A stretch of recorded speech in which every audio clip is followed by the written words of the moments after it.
Au cœur de Bruxelles, dans les bâtiments de l'Union européenne, une décision importante est en train de prendre forme. Elle ne fait pas beaucoup de bruit dans les médias grand public, mais ses conséquences pourraient être durables pour l'avenir numérique du continent.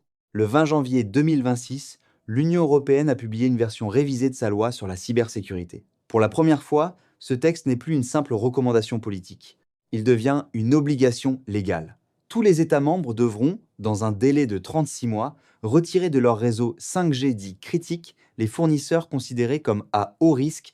Officiellement, aucun pays ni aucune entreprise n'est cité. Mais dans les faits, personne n'est dupe.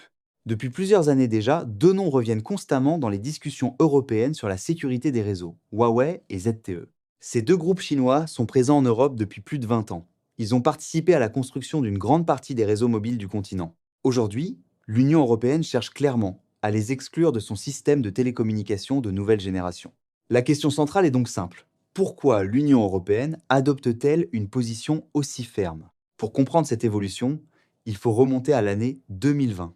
À cette époque, l'Union européenne commence à considérer la 5G non plus comme une simple technologie de téléphonie mobile, mais comme une infrastructure stratégique. La 5G est appelée à devenir la colonne vertébrale de nombreux secteurs essentiels. L'énergie, les transports, les hôpitaux, les services d'urgence, les banques, les administrations publiques. Une panne, une faille ou une interférence dans ces réseaux pourrait avoir des conséquences bien plus graves qu'une simple coupure d'Internet. C'est dans ce contexte que l'Union européenne met en place ce qu'elle appelle la boîte à outils de cybersécurité 5G.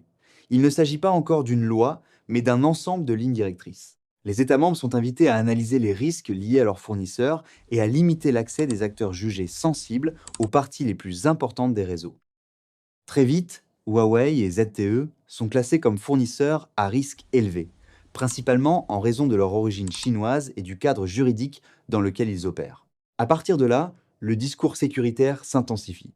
Les institutions européennes expliquent que certaines entreprises pourraient, en théorie, être soumises aux lois de leur pays d'origine et contraintes de coopérer avec leurs autorités nationales. Même sans preuve publique d'abus, ce simple risque devient un argument suffisant pour justifier des restrictions. L'Allemagne est le premier grand pays européen à transformer ces recommandations en décisions concrètes. En juin 2023, le gouvernement allemand désigne officiellement Huawei et ZTE comme fournisseurs à haut risque. L'Allemagne affirme vouloir protéger ses infrastructures critiques contre toute influence extérieure. En juillet 2024, un calendrier est fixé. Les équipements de ces entreprises devront être retirés des réseaux 5G centraux d'ici la fin d'année 2026. À plus long terme, l'objectif est encore plus ambitieux. Éliminer totalement les technologies chinoises du réseau allemand d'ici 2029. La France, de son côté, adopte une approche plus discrète, mais tout aussi ferme. Dès 2019, elle adopte une loi sur la sécurité des réseaux 5G. Le texte ne mentionne pas explicitement la Chine ni Huawei, mais dans la pratique, ce sont bien ces entreprises qui sont visées. Les services de renseignement français expliquent que la 5G soutiendra des fonctions vitales de l'État et que toute dépendance étrangère est jugée inacceptable. En 2026, l'Union européenne décide d'aller plus loin. Les dirigeants européens choisissent de transformer l'ancienne boîte à outils en une loi contraignante. Cette fois, il n'est plus question de choix nationaux ou d'interprétation locale. La règle est la même pour tous. Les fournisseurs classés à haut risque sont exclus non seulement des réseaux 5G, mais aussi d'autres infrastructures sensibles comme les ports, les installations solaires ou certaines zones urbaines très densément peuplées. Mais il y a un point essentiel du texte et souvent peu discuté. Ce n'est plus chaque État qui décide seul de ce qu'est un fournisseur à risque. Cette évaluation est désormais centralisée au niveau européen. Autrement dit, Bruxelles fixe la liste et les capitales qui doivent appliquer. Si un pays tarde ou refuse, la Commission européenne peut intervenir directement et lancer des procédures de conformité. Sur le papier, le plan est clair et structuré, mais dans la réalité, son application soulève de nombreux problèmes. Prenons l'exemple de Chypre. C'est un petit pays avec moins d'1 million d'habitants. Pourtant, son réseau de télécommunications repose presque entièrement sur des équipements chinois. Huawei a joué un rôle clé dans le déploiement de la 5G, au point que Chypre est devenu l'un des premiers pays européens à atteindre une couverture 5G quasi complète. Exiger aujourd'hui le retrait total de ces équipements poserait deux problèmes majeurs. Un coût financier énorme que le pays aurait du mal à assumer et un risque élevé de perturbation du réseau. Des coupures prolongées ou une forte baisse de qualité seraient très mal acceptées par la population. Le Chypre n'est pas un cas isolé. L'Autriche, la Bulgarie, la Hongrie ou encore certaines régions d'Europe de l'Est dépendent à plus de 60% d'équipements chinois pour leur réseau mobile. Ces infrastructures ont été construites progressivement, sur 10, 15 ou parfois 20 ans. Les démanteler en quelques années pour les remplacer par des solutions plus chères et parfois moins performantes est une décision politiquement très risquée. Pour les gouvernements, le problème n'est pas seulement budgétaire, il est aussi social. Une hausse des coûts se traduit souvent par des factures plus élevées pour les consommateurs. Des retards de déploiement signifient moins de couverture dans les zones rurales. Et toute dégradation du service peut rapidement devenir un sujet de mécontentement électoral. C'est pour cette raison que la Hongrie a exprimé très tôt son opposition à une exclusion forcée. Le gouvernement hongrois a clairement indiqué qu'il ne sacrifierait pas ses intérêts économiques sous pression extérieure. L'Espagne adopte la même position, affirmant que sa coopération avec les entreprises chinoises est légale, réglementée et qu'aucun problème de sécurité concret n'a été démontré à ce jour. La question du coût est centrale. Le Royaume-Uni, bien qu'il ne fasse plus partie de l'Union européenne, offre un exemple instructif, un cas d'école palpable. Lorsque le Royaume-Uni a envisagé le retrait complet des équipements Huawei, le gouvernement britannique a demandé une évaluation détaillée. Les conclusions ont été claires.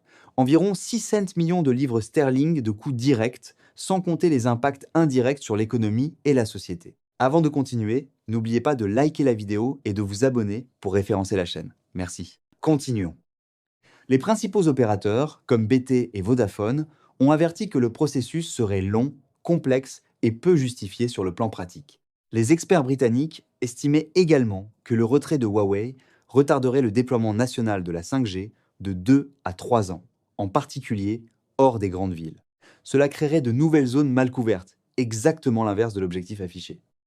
L'Allemagne, qui a déjà engagé ce processus, en mesure aujourd'hui les conséquences. Le coût total des dépenses est estimé à environ 16,5 milliards d'euros, une somme qui sera en grande partie supportée par les contribuables. Les opérateurs préviennent déjà de perturbations temporaires, de hausses tarifaires et d'une qualité de service parfois dégradée. La Deutsche Telekom, le principal acteur du pays, reconnaît que le remplacement des équipements pourrait retarder la 5G allemande de plusieurs années.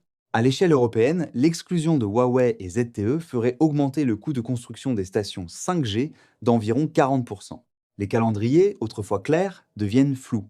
Les fournisseurs européens comme Nokia et Ericsson disposent de compétences solides, mais ils restent plus chers et plus lents à déployer. À technologie équivalente, les solutions chinoises sont souvent environ 30% moins coûteuses et plus rapides à installer. Cette différence pèse lourd sur les finances des opérateurs. Deutsche Telekom a déjà dépassé son budget d'équipement de plus de 800 millions d'euros en une seule année. Orange, en France, rencontre des difficultés similaires.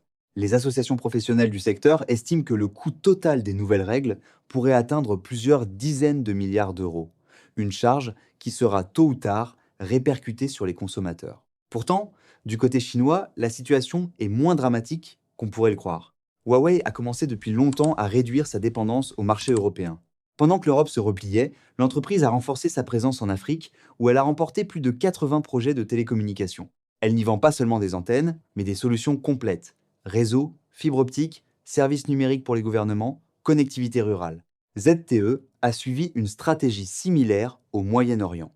En fin d'année 2025, l'entreprise a signé plusieurs contrats majeurs pour des réseaux 5G privés destinés aux villes intelligentes, à la logistique ou au secteur de l'énergie. Ces contrats couvrent l'ensemble de la chaîne, de la fourniture d'équipements à l'exploitation à long terme. Pendant ce temps, l'Europe avance plus lentement et à un coût plus élevé. À mesure que les technologies de communication évoluent vers la 6G, en cherchant à réduire les risques, l'Union européenne pourrait aussi involontairement creuser un écart technologique difficile à rattraper. La stratégie européenne repose donc sur un équilibre délicat: protéger ses infrastructures sans fragiliser son développement numérique. Reste à savoir si cet équilibre pourra être maintenu dans la durée. Comment vous analysez cette situation? Dites-le moi en commentaire. Nous espérons que vous avez apprécié cette vidéo. Si c'est le cas, n'oubliez pas de liker la vidéo et de vous abonner, car l'algorithme YouTube valorise cela et recommande nos vidéos à davantage de personnes. Merci d'avoir regardé et à très bientôt sur Journal de l'innovation.